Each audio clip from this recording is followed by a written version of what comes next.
Cookies. Cookies is a subject a lot of non-web developers are becoming familiar with. If you aren't familiar with what a cookie is, we'll quickly review its definition right now. And this is from wikipedia.com. This is not my definition. A cookie, also known as a HTTP cookie, a web cookie, or a browser cookie, is usually a small piece of data sent from a website and stored in the user's browser while a user is browsing a website. When the user browses the same website in the future, the data stored in the cookie can be retrieved by the website to notify the website of the user's previous activity. Cookies were designed to be a reliable mechanism for websites to remember the state of the website or activity the user had taken in the past. This can include clicking particular buttons, logging in, or a record of which pages were visited by the user, even months or years ago. So essentially, cookies are another way we can store information on the user's browser. Now, we can't store a lot of information, but we can store enough information that we can use this information again and benefit the user. In saying that, cookies are like sessions. However, they're a little more long-term. In HTML5, we learned about local storage and how we can keep information on somebody's browser until they clear their cache of cookies. Well, that's the exact same principle. What we're doing is we're going to store information on the user's browser so our server does not have to. And when the user comes back using that same browser on that same computer, we can use that information again and hopefully benefit the user. For example, continuously logging them in. When you leave Facebook.com and you come back to it a day later or 2 days later and it automatically logs you in, what Facebook is doing is it's checking your browser for a cookie, a very specific cookie. It's going to match the user ID or sometimes your email address with a slightly encrypted password. And if there's a match in their database, it's going to automatically log you in. Now, this happens so fast that you don't even notice. You don't even see the first login page. It just automatically brings you to that home page. And that's a very great benefit of using cookies. Now, to create a cookie isn't very difficult in PHP. They actually give us a function to use. As a quick note, when creating a cookie, you must write the code before any output in your script, including HTML and any white space. And remember, white space includes normal spaces. Now let's look at the function. The function is setCookie. It has a bunch of parameters, the first one being the cookie name, then the value, when it expires, the cookie path, the domain, if it is secure or not, and if it's HTTP only or not. So to go through these one at a time, we have the cookie name is the name of the cookie as a string. So example, this could be the cookie name. Preferably don't use spaces. If you don't have to, don't use too many special characters. Stick with underscores. It doesn't have to have exclamation marks or an @ sign in there. It doesn't have to have % symbols. It just has to be a normal name. Next is the value. The value is optional, and this is the value of the cookie. For example, the value could be we make cookies, and this is just like setting a variable, where the variable would be tcwd cookie, and its value would be we make cookies. Well, this is kind of the same thing.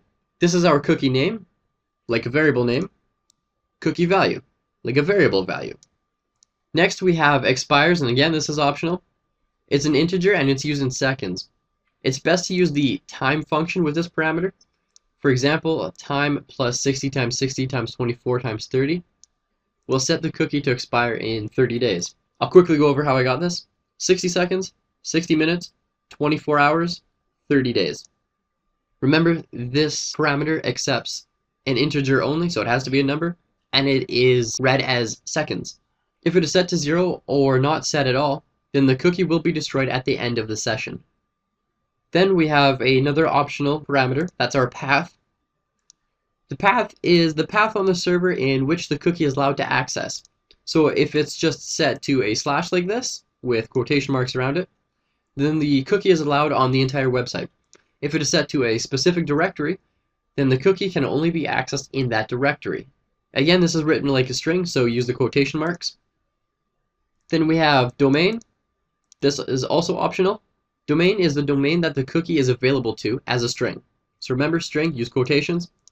Setting the domain to, for example, www.example.com will make the cookie available in the www subdomain and higher subdomains.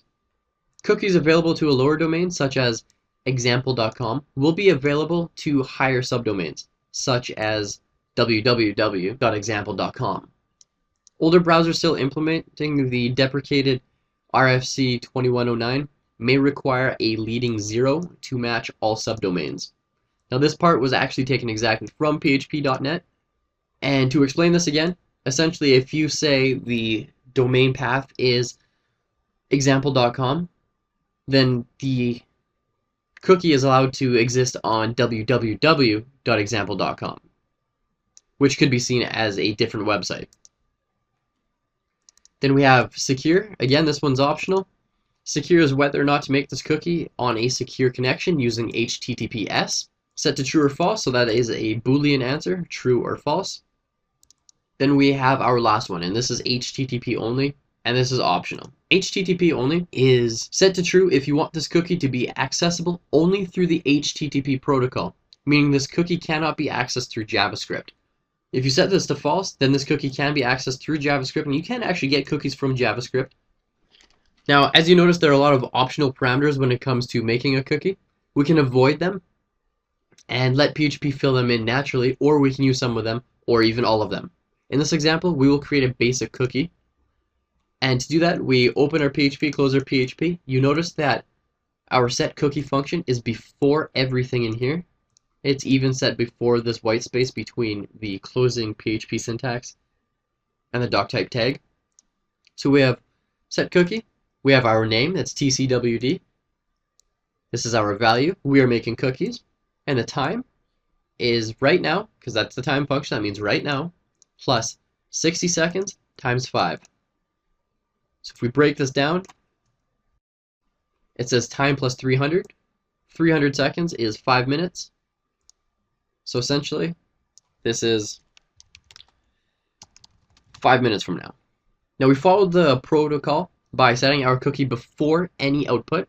And once again, that even includes HTML. This part of your PHP cannot be inside your HTML. This has to be before anything is written or displayed on the page. Now if we ran the script, closed our browser, and came back in 299 seconds, or 4 minutes and 59 seconds with 1 second remaining, this cookie will still exist. We can do this with months or years even, provided that the user doesn't clean his or her cookies in that time span. Again, this is a great way to store information. For example, when you click the Remember Me button or the Keep Me Logged In button when you log into a website, that's exactly what it does. It creates a cookie. When you come back to that website, it's going to check for that cookie. If it's there, it's going to search the database, and we'll get to that soon enough. And if it finds you, it's going to automatically log you in.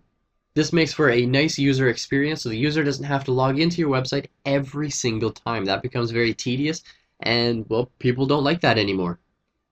This might sound like a lot of work, but to be honest, it really isn't. And for what it's worth, you're giving the user a feature that many people love using. Like Facebook, for example, most people just stay logged in.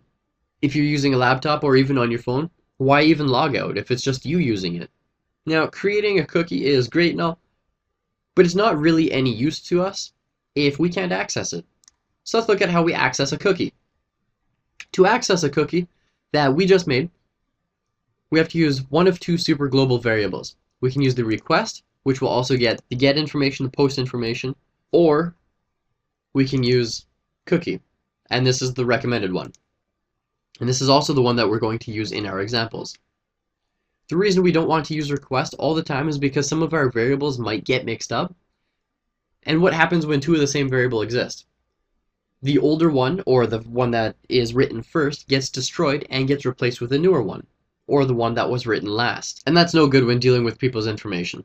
To follow up on our example from earlier, we will echo this value of the cookie that we made back to us. So here we set our cookie. We have cookie name, tcwd, value, we're making cookies, and then our time, so 5 minutes from this current second. If we echo cookie tcwd, just like this, it's going to actually physically display we are making cookies. This is kind of like how we made a constant, where we had to set the constant name, then the constant value. Only with this one, we also set the time. We've got different parameters in there as well. And to access it, we're just looking at the cookie super global variable, and the index value is the name of the cookie that we made, where here matches here. As a quick note, the first time you run the script, the cookie should not display any information. If it doesn't, that's because the first time you run the script, the server actually has to prepare the cookie, so it has to mix all the dough and everything, has to get ready to put it in the oven. And by the time you run the script a second time, the cookie will be done baking and it's ready to eat. So to simply put this, we use cookie to access all the cookies on this website. We match the index name with the cookie name, like so.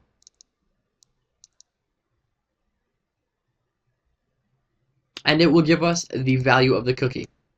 But what if we wanted to log the user out? We would have to destroy their session, yes, but if they have a cookie, our script will possibly still find them and log them back in automatically. So we need to destroy this cookie as well. To destroy a cookie is a little bit different. It's not the same as destroying a session. To destroy a cookie, we have to set the cookie's value to nothing and set the time to the past. And we do this with one tiny line of code. We have a function setCookie. We're going to set the exact same cookie name. This is our value. There is absolutely nothing in there. Our time is equal to right now minus 3600. Now 3600 is 1 hour. 60 seconds times 60 minutes, you'll get 3600. Now if you try this and nothing happens, your cookie still exists, you might want to try setting the time to a day ago. So instead of using minus 3600, you could use minus 60 times 60 times 24. And this will ensure that the cookie actually gets removed. If all else fails, the value in there is no longer there. And when you go to use that value, and it gives you the wrong value, assuming that you are checking the value to make sure it's right, nothing's going to happen anyways. Some people have cookies disabled on their browsers, whether on accident or not. Maybe it's because they're in a library or something, but it's good to have a backup plan if that happens. My suggestion, use HTML5 session storage and local storage, and access the information through JavaScript, then send it to PHP through the URL. The problem with this is that many cookie disabled browsers probably aren't even running HTML5. They're probably running something really poor like Internet Explorer 6. If this is the case, you can send all the information through the URL, which can become a major hassle and a security issue, or you can let the user not have any cookies and they just can't stay logged in.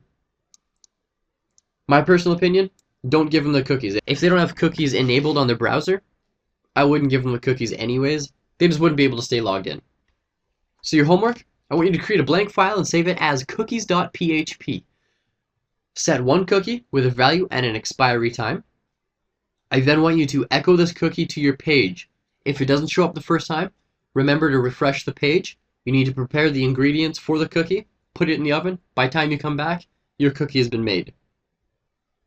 Once your cookie is set and you echoed it back, I want you to destroy that cookie. When you destroy the cookie, make sure it doesn't echo the value back to you. Just to double check, just to make sure that the cookie is actually destroyed.